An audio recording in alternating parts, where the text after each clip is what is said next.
श्री शिवाय नमस्तुभ्यम। हम सबको पता है कि प्रदोष का बहुत ही विशेष सा दिन आ गया है और आज की इस वीडियो में आपकी मनोकामना को बहुत ज़्यादा जल्दी पूरी करने के लिए आंकड़े के इस फूल के बहुत स्पेशल से उपाय को समझाऊंगा जो कि आपको प्रदोष के दिन और प्रदोष काल में करने हैं। ध्यान रखिएगा, यह उपाय वो लोग करेंगे जिनकी मनोकामना बहुत दिनों से अधूरी रह जा रही है, पूरी ही नहीं हो पा रही है। पशुपति व्रत कर लिया, प्रदोष कर लिया, फिर भी कोई फायदा नहीं हो रहा, तो आप इस उपाय को करेंगे जो कि पूज्य गुरु जी की कथा सुन के बहुत अच्छे से आपको समझाऊंगा। ठीक है ना। तो स्पेशल सा उपाय है, तो समझने की कोशिश करेंगे। देखो, यहाँ पे आप सभी को आंकड़े का फूल दिख रहा है। बहुत सारे जगहों पे आंकड़े के फूल को मदार का भी फूल बोलते हैं। आपके यहाँ जो भी बोला जाता हो आप बताइएगा कमेंट सेक्शन में। ठीक है ना। तो देखो, आंकड़े का जो फूल होता है ना, वो दो तरीके का होता है। एक तो आपको यहाँ पे दिख रहा होगा व्हाइट कलर का, सफ़ेद कलर का। एक होता है हल्का सा पर्पल कलर, है ना, कहीं कहीं पिंक भी होता है। तो या तो पर्पल या तो पिंक, इस तरीके से दो कलर में आपके आंकड़े के फूल आते हैं। दोनों, अगर आप में से दोनों में से कोई भी आपको मिल जाता है तो आपको एक उपाय करना। ठीक है ना। देखो, अगर आपको आंकड़े का फूल सफ़ेद मिलता है, मेरी बात समझिएगा, अगर आपको आंकड़े का सफ़ेद फूल मिलता है तो वो होता है बीमारी के लिए। ठीक है ना। और अगर आपको आंकड़े का जो पिंक कलर का या फिर जो पर्पल कलर का मिलता है, हल्का बैगनी कलर का, तो वो होता है आपकी इच्छा के लिए। ठीक है ना। दोनों का तरीका समझाता हूं। अगर मान लो कि आपको सफ़ेद आंकड़े का फूल मिल जाता है, तो सफ़ेद आंकड़े के फूल को शिवलिंग के ऊपर कहीं और कुछ भी नहीं करेंगे, सीधा महादेव के शिवलिंग के ठीक ऊपर समर्पित करके और फिर एक लोटा जल, जो भी व्यक्ति घर में बीमार है, जो भी व्यक्ति घर में परेशान है, उस व्यक्ति का नाम और गोत्र बोल के समर्पित करना। पहला काम। लेकिन ये तो हो गया बीमारी के लिए। अब हमें करना है उपाय किसके लिए? इच्छा के लिए। तो आपके पास में अगर पर्पल वाला मिल जाता है तो आपको क्या करना है, उस आंकड़े के फूल को पहले माता अशोक सुंदरी के स्थान पे टच कराना, स्पर्श कराना, और वही फूल अलग से नहीं लेना है, फिर वही फूल उठा करके महादेव के शिवलिंग के ठीक ऊपर समर्पित करना और फिर एक लोटा शुद्ध जल तांबे के लोटे से श्री शिवाय नमस्तुभ्यम का जप करके जो आपकी मनोकामना है, जो आपके विशेष हैं, वो कह देना। एक छोटा सा नियम समझेंगे। देखो, जब भी आप कोई भी उपाय करते हैं, कोई भी नियम करते हैं, तो जल चढ़ाने के बाद में आप जल को रोक लेते हैं और इसका आचमन करते हैं। लेकिन जब हम आंकड़े का कोई भी उपाय करते हैं, चाहे वो आंकड़े का उपाय कर रहे हों, चाहे वो धतूरे का उपाय कर रहे हों, हमें जल को महादेव के शिवलिंग के ऊपर से नहीं रोकना चाहिए। इस चीज़ का ध्यान रखिएगा। और जब आप आंकड़े के पुष्प को, फूल को, पत्तियों को तोड़ें तो अपने हाथों को साबुन से खूब अच्छे तरीके से धुलिएगा। क्यों कह रहा हूँ ऐसा? क्योंकि ये क्या होता है, जहर होता है। और जब हम इसे महादेव के शिवलिंग के ऊपर समर्पित करते हैं तो यही कामना करके समर्पित करते हैं कि हे शिव शंभु, हम ये जहर रूपी फूल आपको समर्पित कर रहे हैं। आप इसे लेकर के हमारे जीवन के जहर को लेकर के और हमारे घर में सुख शांति और समृद्धि को प्रदान करें। कुछ इस प्रकार से आपको विनती करनी है, प्रार्थना करना। ठीक है ना। समझ में आई बात? चलो, तो पहला उपाय आपको समझ में आ गया। सॉरी, आगे बढ़ते हैं अब इस वीडियो के हम लोग अपने दूसरे उपाय की तरफ। और दूसरा उपाय होगा, आपको किससे करना है? आपको कनेर के फूल से करना है। आप कहोगे भैया कनेर का फूल तो हमें मिलता ही नहीं है। आप हाईवे के बीचों बीच में देखोगे ना, थोड़ा संभल के जाना, या फिर नहीं मिलता वहाँ पे तो खरीद भी सकते हो, मंदिर के आसपास तो मिलते ही मिलते हैं। आपको लेना है कनेर के फूल को। कितने कनेर के फूल? मात्र एक कनेर का फूल। आप कहोगे इससे क्या होगा? इससे हमारी जो मनोकामना होती है, जिसके लिए हम परेशान रहते हैं, वो इच्छा, वो विशेष हमारी पूरी होती है, वो बहुत जल्दी पूरी होती है। ठीक है ना।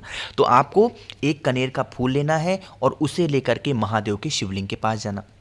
देखो, महादेव का जो पूरा परिवार है शिवलिंग के ऊपर ही विराजमान है, लेकिन जो कनेर का फूल हमें चढ़ाना है वो कहीं और समर्पित नहीं किया करना है। आपको उस कनेर के फूल को, एक कनेर के फूल को महादेव के शिवलिंग के ऊपर चढ़ाना। आपके पास में कनेर के पुष्प के साथ में 2 पात्र में जल होना चाहिए। ध्यान रखिएगा। अब जरूरी नहीं है कि जो 2 पात्र मैंने आपको बताया है, बोल रहा हूं, वो 2 लोटा ही हो। नहीं, आप 2 कटोरी ले सकते हो, आप 2 ग्लास ले सकते हो, आप कोई सा भी 2 पात्र में जल लेना।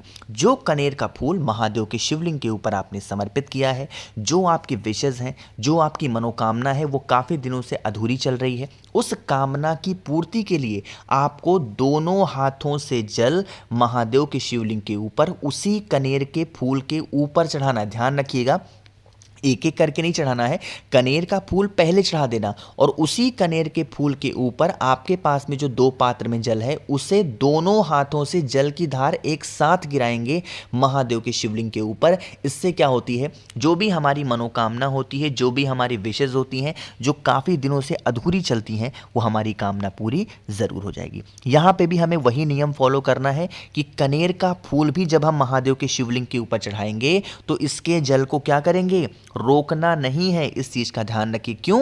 क्योंकि कनेर का पुष्प भी क्या होता है, जहरीला होता है। इसीलिए कनेर के फूल पर कोई भी पक्षी नहीं बैठते हैं, कीड़े मकोड़े नहीं लगते हैं, क्योंकि ये कैसा होता है, जहरीला होता है। ठीक है ना। तो इन सभी चीज़ों का ध्यान रखिएगा और इन सभी उपाय को करना। ठीक है ना।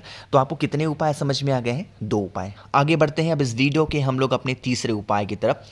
लेकिन कैसे करना है, कहाँ पे करना है, इसकी बात हम तब करेंगे जब आप सभी लोग कर देंगे वीडियो को लाइक। जिसने अभी तक चैनल को सब्सक्राइब नहीं किया और मेरी आवाज़ आज आप पहली बार सुन रहे हैं, चैनल को ज़रूर सब्सक्राइब करेंगे। ठीक है ना।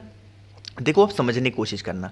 यहाँ पे आपको एक कनेर का फूल दिख रहा है, लेकिन इस उपाय में हमें कनेर के फूल की ज़रूरत नहीं है। आप कोई भी एक फूल ले सकते हो। मन है कनेर का ही ले लो, मन है लाल ले लो, पीला ले लो, जो भी फूल आपको आपके घर में मिल जाता है, कोई भी आप एक पुष्प ले सकते हो। ठीक है ना। आप कहोगे भैया ले तो लें, इसके बेनिफिट क्या है, ये तो आपने बताया नहीं।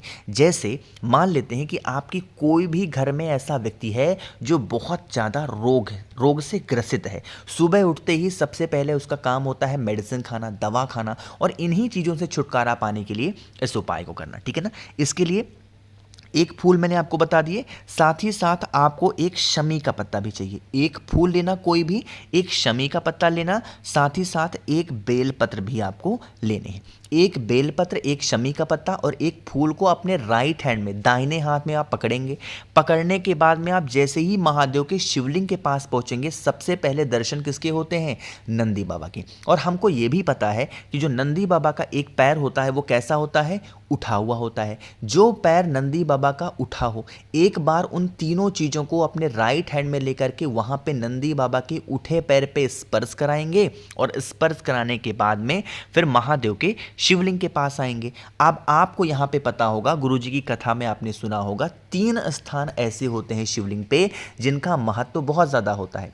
सबसे पहले जो फूल को, जो बेलपत्र को और जो शमी के पत्ते को आपने नंदी बाबा के उठे पैर पे चढ़ाया था, उसी को उठा करके आपको सबसे पहले कहां पे स्पर्श कराना है, माता अशोक सुंदरी के स्थान पे। फिर उसी को कहां पे स्पर्श कराओगे, माता के हस्त कमल पे। और फिर लास्ट में उन तीनों चीजों को एक साथ महादेव के शिवलिंग के ऊपर रखेंगे। अब जब यहाँ पे रखोगे तो जो भी व्यक्ति घर में आपके बीमार पड़ा है, उस बीमार व्यक्ति का नाम और गोत्र बोलेंगे। नाम और गोत्र बोल करके अब आपके पास में होना चाहिए एक तांबे के लोटे में जल। जिन 3 जगहों पे आपने उन तीनों चीज़ों को स्पर्श कराया था, उन्हीं 3 जगहों पे आपको क्या करना है, जल भी चढ़ाना है। सबसे पहले माता अशोक सुंदरी के स्थान पे, उसके बाद में आपको यहाँ पे माता के हस्त कमर पे, और लास्ट में आपको महादेव के शिवलिंग के ऊपर। जो भी व्यक्ति इस उपाय को करता है उनके घर में कभी रोग बीमारी नहीं आती, पूरी फैमिली, पूरा परिवार उनका सुखी और निरोगी रहता। ठीक है ना।